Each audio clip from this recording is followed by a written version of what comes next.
আসসালামু আলাইকুম রহমতুল্লাহ। আমি এখন দাঁড়ায় আছি নাগর নদীর উপরে। আমার এই প্রান্তে আদমদিঘি, অপর প্রান্তে নন্দীগ্রাম আমার সংসদীয় আসন। এ পাশে আসনের প্রার্থী নূর ভাই, এ পাশে আমি। নাগর নদীর, এটা নন্দীগ্রাম উপজেলার থালতা মাঝগ্রাম ইউনিয়নের পারঘাটা গ্রাম।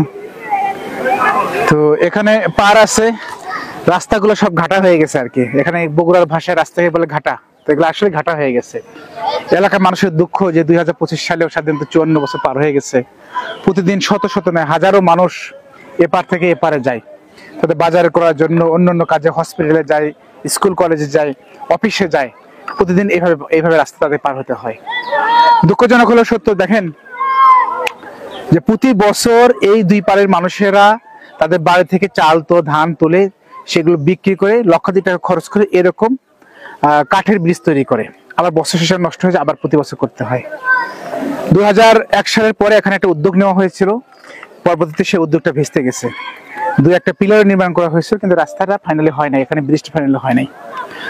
গত মাসে একজন ভাই এখানকার ছিলেন এই গ্রামের, রাস্তার একটা পার হইতে গিয়ে পড়ে যায়, রাতের বেলা পাটা ভেঙে যায়, 1.5 লক্ষ টাকা খরচ করছে, এখন সুস্থ হতে পারে নাই।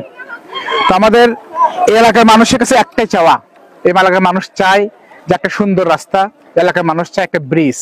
এই ব্রিজটা হলো তাদের জীবনে আর কোনো চাওয়া পাওয়া নাই, তার কোনো খাবার চায় না, ভাত চায় না, কিচ্ছু চায় না, তার একটা ব্রিজ চাই।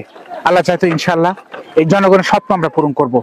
এলাকার মানুষের, এই জনপদের মানুষের যে কষ্ট, এই কষ্টকে লাঘব করার জন্য আমরা আমাদের সর্বোচ্চ দিয়ে আমরা সেটা পূরণ করবো ইনশাল্লাহ।